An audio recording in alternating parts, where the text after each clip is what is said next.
बिस्मिल्लाहिर्रहमानिर्रहीम। डॉक्टर अमजद अली भट्टी एक नए मौजू के साथ हाज़िर खिदमत। हमारा आज का मौजू है ज़िंदगी में मुआफ़ करना क्यों ज़रूरी है। खुदा ने इंसान को बहुत सारी खूबियों और मुस्बत खसूसियात से नवाजा है। इन खूबियों में से एक खूबी अच्छा इखलाक भी है।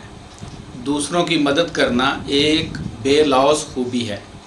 हम अपनी ज़िंदगी में लोगों की कई बार मदद करते हैं, लेकिन सोचने की बात यह है कि बदले में कुछ ना मिलने के एहसास से ये मदद कितनी मर्तबा तहरीक पकड़ती है। अगर हम नहीं चाहते तो भी कहीं हमारे जहन में एक तवक्को या उम्मीद ज़रूर पैदा होती है कि हम भी यकीनन इस नेकी के बदले में कुछ ज़रूर हासिल करेंगे। अगर कुछ भी नहीं तो बदले में आप शुक्रिया की तवक्को ज़रूर रखते हैं। तो फिर ऐसी उम्मीद या जज्बात से बालातर होने में क्या फ़ायदा है। ये किस किस्म का एहसान है जो दूसरों के लिए अनमोल होता है, लेकिन मददगार के लिए बहुत आसान और सस्ता होता है कि मैं आप पर एहसान नहीं कर रहा। आपने गलती की, मैंने मुआफ़ कर दिया। किसी की गलती पर किसी को मुआफ़ करना और उसे गलती के पछतावे से आज़ाद करना एक बहुत बड़ा सदका है। मुआफ़ करने के अमल में मुआफ़ करने वाले को मुआफ़ करने वाले से ज़्यादा खुशी मिलती है। अगर ये ख्याल किया जाता कि माजी में जाकर भी सबसे छोटी या सबसे बड़ी गलती को कभी दुरुस्त नहीं किया जा सकता, तो इसके लिए मुआफ़ी के अलावा और कुछ नहीं कहा जा सकता। अगर आप किसी की गलती को माफ़ कर देते हैं तो आप इस शख्स की मदद करने के साथ साथ अपनी मदद भी करते हैं। मुआफ़ करने के लिए किसी को अपनी अना से बालातर होकर ये सोचना होता है कि ये एक मुश्किल काम है और सिर्फ़ एक रवादारी की खूबी रखने वाला इंसान ही ये काम कर सकता है। क्या आपने कभी देखा है कि हम अपनी रोज़मर्रा ज़िंदगी में कितने लोगों को माफ़ करते हैं? क्या कभी आपने सोचा है कि आपने ज़िंदगी में मुआफ़ ना करके कितने लोगों की ज़िंदगियों को मुश्किल बनाया हुआ है। ये कितना आसान है कि हम आगे बढ़ें और दूसरों की गलतियों को मुआफ़ कर दें, ये सोचे बगैर कि अगर उस शख्स की जगह आप होते तो फिर क्या होता। अगर हमारे वालिदैन हमारी गलतियों के लिए हमें माफ़ नहीं करते तो आज हम यहाँ ना होते।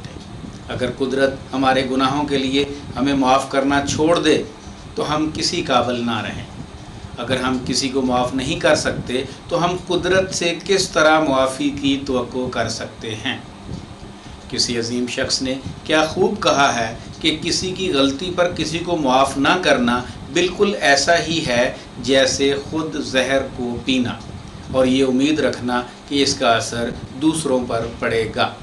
सोचिए कि अगर इस दुनिया में मुआफ़ी के नाम पर कोई इंसान दोस्ती नहीं है तो फिर कोई भी कभी भी किसी से मोहब्बत वाला रिश्ता नहीं रख सकेगा।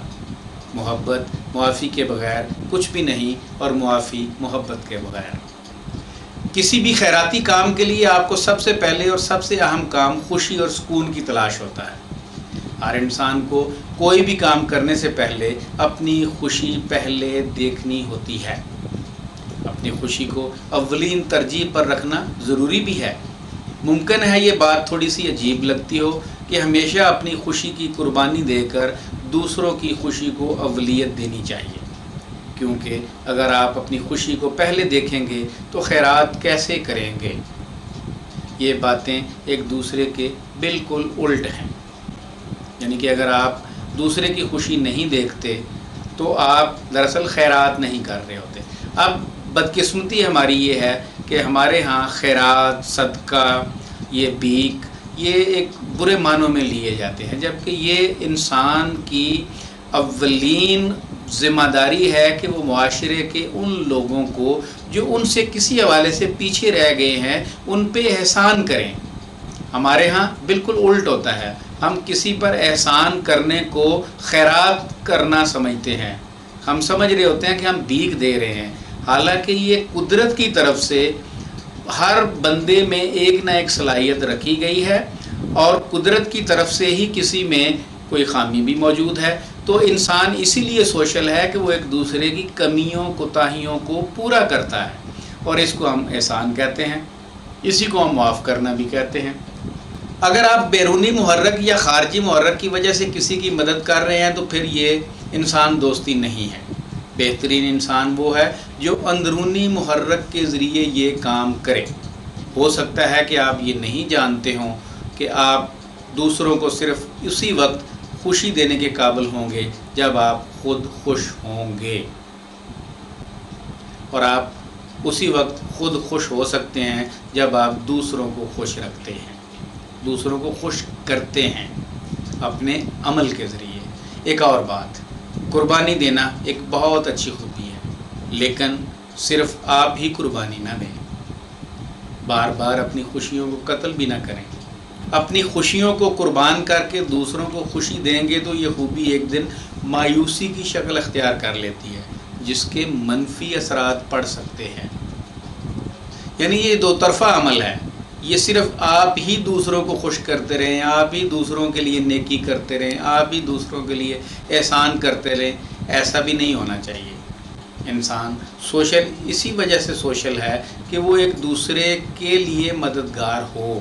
اگر ایک شخص آپ سے صرف یہی توقع رکھتا ہے کہ آپ ہر بار اسی کو معاف کریں، آپ ہر بار وہ غلطی کر کے آئے آپ اس کو معاف کر دیں، تو یہ استحصال ہے، یہ کوئی خوبی نہیں ہے آپ کی کہ آپ بار بار اس کو معاف کرتے ہیں۔ یہ آپ کی خوبی آپ کے لیے پچھتاوے کا باعث بنے گی۔ یہ انسانی فطرت ہے کہ اگر ہم اپنی زندگی سے پریشان یا ناخوش ہیں تو ہم دوسروں کی خوشحال زندگی کو دیکھ کر کبھی بھی سچے دل سے اس کی تعریف نہیں کر سکتے۔ ہارنے والا شخص کبھی بھی کسی فاتح شخص کو مخلصانہ طور پر مبارکباد نہیں دے سکتا، اس کے پیچھے اس کی کوئی نہ کوئی بدنیتی ضرور چھپی ہوتی ہے، بلکہ اس کی اپنی خودی ہے، انا ہے، گھمنڈ ہے، غرور ہے، جو اس کو دوسروں کو مبارکباد دینے کے لیے اندر سے ترغیب نہیں دیتا۔ لہٰذا کسی کی فلاح و بہبود کا پہلا قدم کسی کے دماغ کی خوشی اور اطمینان ہے، اور یہی قاعدہ معاف کرنے کے عمل میں لاگو ہوتا ہے۔ خوشحال انسان دوسروں کو زیادہ دیر تک ناخوش نہیں دیکھ سکتا۔ کہا جاتا ہے کہ آپ دوسروں کو وہی دیتے ہیں جو آپ کے پاس ہوتا ہے۔ آپ ایسی چیز کس طرح دے سکتے ہیں جو آپ کے پاس موجود ہی نہیں؟ آم کے درخت سے ہمیشہ آموں کی ہی توقع کی جاتی ہے، اور کوئی دوسرا پھل اس پہ نہیں اگ سکتا۔ یاد رکھیں، اگر آپ اندر سے مثبت اور خوش ہیں تو آپ اپنے ارد گرد بھی پازیٹیوٹی دیکھنا چاہیں گے۔ بے وقوف اور بدقسمت نہ تو دوسروں کو معاف کرتے ہیں اور نہ ہی چیزوں کو بھول پاتے ہیں۔ اناڑی اور ناتجربہ کار انسان بھول تو جاتے ہیں لیکن معاف نہیں کرتے، لیکن ایک نیک آدمی معاف کر دیتا ہے اور فراموش بھی کر دیتا ہے۔ لہٰذا اگر آپ اپنی روزمرہ کی زندگی میں لوگوں کو معاف کر دیتے ہیں تو پھر یہ سب سے بڑا احسان ہے جو آپ نے نادانستہ طور پر ان کے ساتھ کیا ہے، جس کے لیے آپ کو کوئی قیمت ادا کرنے کی ضرورت نہیں ہے۔ اسی لیے تو کہا جاتا ہے کہ غلطی انسان ہی کرتا ہے اور معاف کرنا خدائی صفت ہے۔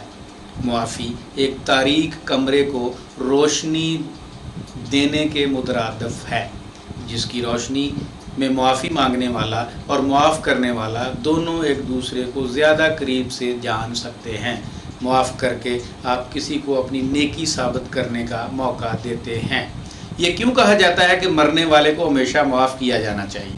کیا یہ واقعی اس وجہ سے ہے کہ اس شخص کو دوبارہ کبھی معافی مانگنے کا موقع نہیں ملے گا، یا اس وجہ سے کہ آپ کو اسے دوبارہ کبھی معاف کرنے کا موقع نہیں ملے گا؟ لہٰذا اگر ہم زندگی کی خشک زمین پر معافی کے چند قطروں کی بارش کر سکتے ہیں تو شاید اس خشک زمین پر امید اور مسکراہٹوں کے پھول کھل سکتے ہیں۔ سدا سلامت رہیں، مگر دوسروں کو معاف کر کے دیکھیں، آپ کی زندگی سچ میں بہت خوبصورت بن جائے گی۔ آپ کا بہت شکریہ۔ عام نیکی کریں اور دوسروں کو بھی عام نیکی کرنے کی ترغیب دیں۔